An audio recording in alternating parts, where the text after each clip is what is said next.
Bismillahirrahmanirrahim. Sekarang saya ingin menerangkan tentang ahkamul i'rab wa alamatuha, hukum-hukum i'rab dan tanda-tandanya.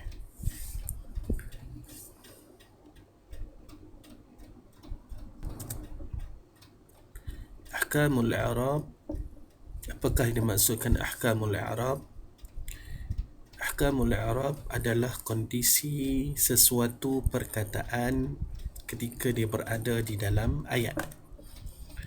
Ahkamul i'rab yang pertama, hukum i'rab yang pertama adalah marfu', kedua mansub, majrur, majzum. Di dalam penerangan ini saya hanya menerangkan marfu', mansub dan majrur. Manakala majzum saya tidak menerangkan pada sesi kali ini. Apakah kata nama atau isim yang terlibat dengan kondisi yang kita belajar tadi, tiga kondisi tadi, iaitu marfu', mansub dan majrur. Yang pertama adalah ismun mufrad, itu kata nama yang tunggal ketika dia singular, iaitu muslim, muslimah.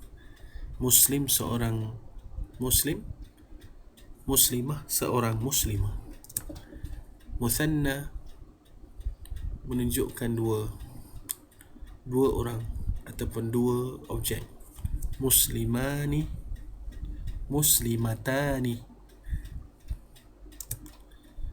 Ketiga, jam'ul muzakkar, jamak untuk muzakkar, iaitu al-muslimuna, muslimuna, muslimina. Keempat, jam'ul muannath, muslimat. Kelima, jam'ul taksir, tullab. Apakah beza jam'ul taksir? Jam'ul taksir, ia adalah jamak yang khas. Kenapa dia jadi khas? Apabila sesuatu perkataan ia tidak boleh dijamakkan kepada jamak muzakkar ataupun kepada jamak muannas. Salah satu. Sebagai contoh, perkataan pelajar dalam bahasa Arab, talib. Kalau kita tengok, talib itu adalah ismun mufrad. Dia adalah isim mufrad. Talib adalah isim mufrad. Musanna dia apa? Talibani. Kalau muannas dia talibatani. Bolehkah talib ini dijamakkan kepada jamak muzakkar? Pakar bahasa tidak mengatakan ia boleh dijamakkan dengan jamak muzakkar. Sebaliknya, jamak kepada talib perlu menggunakan jamak taksir. Jadi jamaknya adalah tullab. Jamak taksir, jamak kepada talib adalah tullab.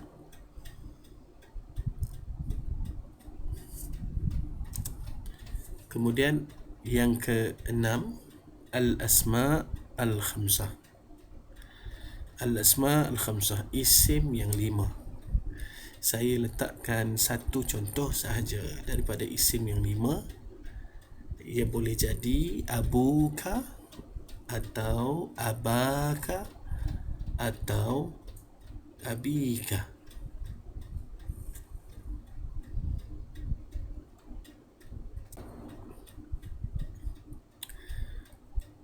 Taib. alamatul i'rab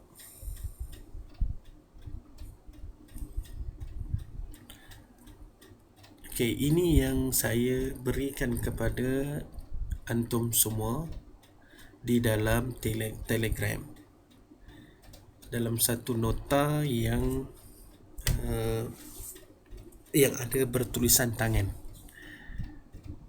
Jadi saya pindahkan ke dalam slide ini. Boleh rujuk boleh rujuk kepada nota tersebut. Okey. Tadi saya dah sebutkan tentang isim-isim yang terlibat. Ada 6 isim yang terlibat. Cuba tengok pada al-asma. Cuba cek betul tak ada 6 isim. Yang pertama isim mufrad, betul. Musanna kedua, jam'ul muzakkar as-salim ketiga, jam'ul muannas as-salim keempat, jam'ul taksir kelima, al-asma al-khamsah keenam. Betul Cukup 6 yang kita terangkan pada slide yang sebelum ini. Kemudian kita kata ada ahkamul i'rab, hukum-hukum i'rab ataupun kita kata kondisi perkataan ketika berada di dalam ayat. Dia boleh dikondisikan sebagai marfu', sebagai mansub dan sebagai majrur. Dan yang di bawah marfu' ini dia ada sebut dhammah, alif, waw, dhammah, waw. Mansub, cuba tengok. Mansub fathah ya, kasrah fathah alif. Majrur kasrah ya, kasrah ya. Apakah makna semua yang saya sebutkan tadi? Itulah yang kita katakan alamat al-i'rab, tanda-tanda i'rab. Tadi kita dah ada dia punya kondisi dia, marfu', mansub, majrur. Bila kita dah tahu kondisi dia sebagai apa, barulah kita boleh membariskan hujung perkataan. Okey, dia akan efektif pada hujung perkataan. Nanti saya tunjukkan contohnya nanti di dalam ayat. Saya terangkan dulu di sini apa yang dimaksudkan tentang tanda-tanda ini. Contoh tadi kita ambil isim mufrad. Okey, apabila dia berada dalam kondisi marfu', dia bertanda ataupun kita kena letakkan tanda dhammah. Dhammah ini boleh dalam dua bentuk, sama ada yang berbaris tunggal ataupun berbaris tanwin, muslimu ataupun muslimun. Okey, manakala musanna, daripada perkataan muslimun ni kita musannakan dia apabila dia berada di kondisi marfu', maka kita akan menambahkan alif. Alif itu adalah tanda dia. Okay, nun itu adalah huruf sokongan untuk menjadikan dia boleh disebut sebagai musanna. Huruf sokongan sahaja. Okay, dia adalah huruf sokongan kepada alif. Jadi kita sebut muslimani. Kita tengok pada isim, pada yang ketiga jamak muzakkar, tanda pada kondisi marfu adalah waw. Asal dia adalah pada muslim, jamak muzakkar ni adalah muslimun. Waw, nun itu juga adalah huruf sokongan. Okey, huruf sokongan selepas waw. Kemudian jamak muannas as-salim. Kita tengok jamak muannas salim. Apabila dia marfu', tandanya adalah dhammah. Kita baca dalam dua kondisi, dalam dua keadaan, muslimatu, muslimatun. Kemudian jamak taksir pada kondisi marfu', tandanya juga adalah dhammah. tullabu pada ketika kondisi tunggal, pada ketika keadaan tunggal, tullabun pada keadaan berbaris tanwin, tullabun. Kemudian al-asma al-khamsah tandanya adalah waw, iaitu abu, akhu, hamu, fu, dhu. Jadi bila kita tambahkan dengan dhamir muttasil, maka jadilah abuka, akhuka, hamuka, fuka, dhu ilmin. Taib. Kita tengok pada kondisi yang kedua, mansub.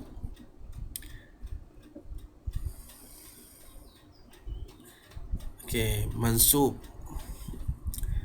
Kita tengok apakah tanda-tandanya apabila berada dalam keadaan isim, apabila dia adalah isim mufrad, maka tandanya adalah fathah. Contoh muslima, musliman. Kemudian musanna tandanya adalah ya apabila dia mansub. Jadi contohnya adalah muslimaini. Kemudian jamak muzakkar apabila dia berada dalam kondisi mansub, tandanya adalah ya, muslimina, muslimina.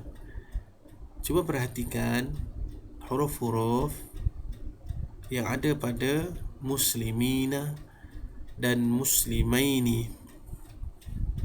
Saya andaikan jika kita padamkan baris-baris tersebut, bukankah huruf yang terlibat adalah huruf yang sama, iaitu huruf mim, sin, lam, mim, ya, nun.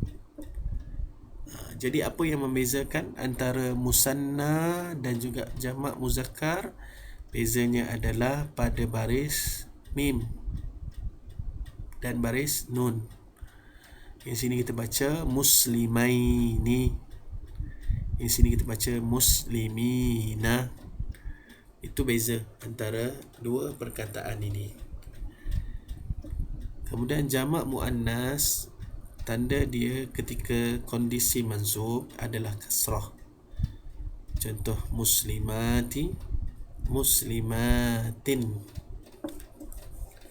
muslimati, muslimatin. Kemudian jamak taksir, tanda ketika dalam kondisi mansub adalah fathah.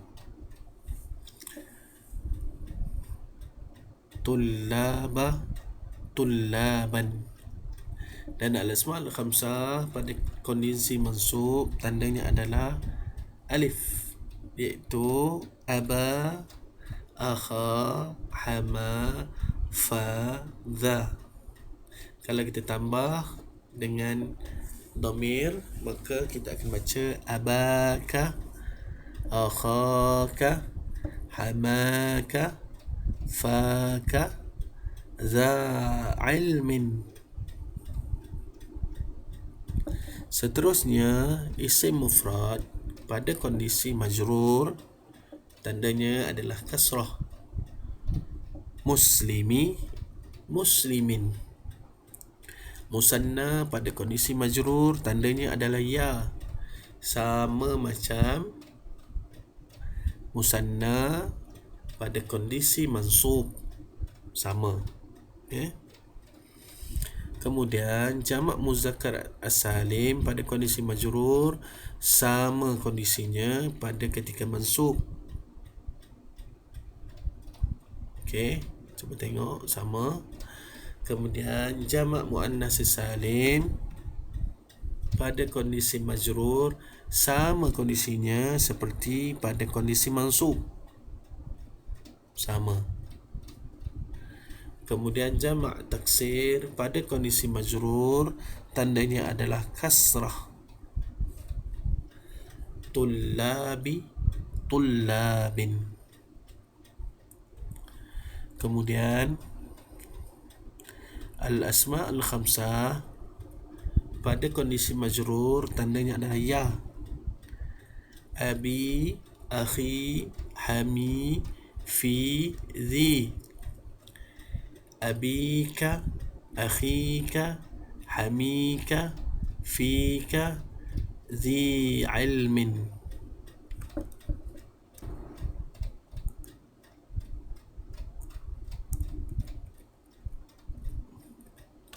Jadi ada 6 yang antara yang saya senaraikan di dalam al-marfu'at, tetapi yang berwarna merah itu kita tidak fokuskan di sini. Jadi yang berwarna hitam kita akan fokuskan, insya-Allah. Seterusnya, apakah isim-isim yang terlibat pada kondisi al-mansub yang mana kita hukumkan dia sebagai mansub? Pertama, maf'ulun bih, iaitu mangsa perbuatan. Kemudian khabar kana, isim inna, hal. Jadi yang berwarna hitam itu saja yang akan dilibatkan dalam silibus ini. Al-majrurat, apakah isim yang dihukumkan sebagai majrur? Pertama, mudhafun ilaih. Kemudian agar kalau kita tengok sini, mudhaf ilaih ni apa? Ba'dal mudhaf min az-zarf, iaitu isim mudhaf ilaih ni adalah selepas mudhaf, perkataan yang dianggap sebagai mudhaf min az-zarf, daripada zarf. Zarf ni ada zarf makan, zarf zaman. Okay, ingat lagi tak tentang zarf? Kalau tak ingat, cuba tengok balik pada tajuk zarf. Apakah contoh zarf? Ba'da, selepas. Qabla, sebelum. Amama, di hadapan. Tahta, di bawah. Inda, di sisi.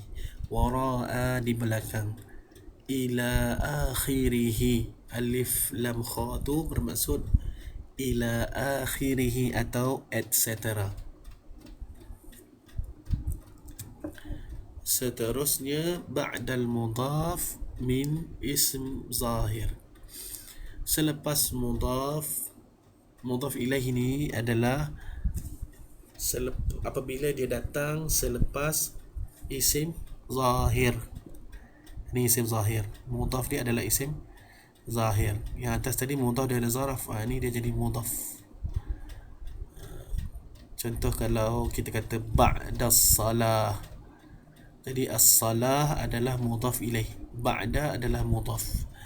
Dalam contoh di sini, talib al-madrasah. Talib adalah mudhaf, al-madrasati adalah mudhaf ilaih. Cuba tengok di berbaris bawah. Sebab apa? Sebab dia isim mufrad. Isim mufrad, tanda majrurnya adalah kasrah bagi isim mufrad.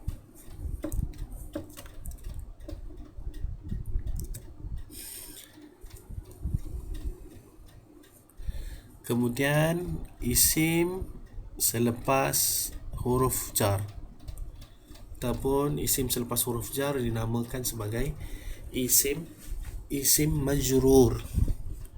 Apakah huruf jar? Huruf jar adalah min, ila, an, ala, fi, bi, ka, la atau li. Contoh, katakanlah al-madrasah, kita ambil, kita letak ila al-madrasah kita kena baca dengan baris bawah, kerana selepas huruf jar mesti dibaca dengan baris bawah.